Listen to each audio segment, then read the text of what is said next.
কলকাতা থেকে শ্বশুর শাশুড়ি আসায় একদিনের ট্যুরে আমরা গেছিলাম মেঘালয় চেরাপুঞ্জিতে। ১৯৫ কিলোমিটার আসা যাওয়াতেই পড়ে। তো একদিনের মধ্যে আমরাই কিন্তু বেশ ভালো ঘুরেছিলাম। জোড়াবাট হয়ে উমিয়াম লেক আর বোরাপানি ড্যামকে পেরিয়ে আমরা কিন্তু পৌঁছে গেছিলাম মাওলাইয়ে।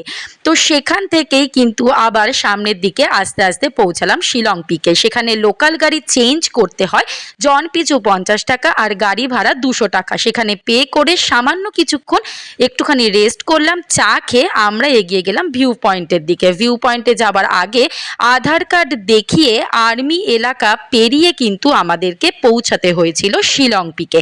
এবং ঠান্ডা ছিল হচ্ছে ১৩ থেকে ১৪ ডিগ্রি। তো সামনের দিকের ভিডিও কিন্তু থাকবে আরও ইন্টারেস্টিং।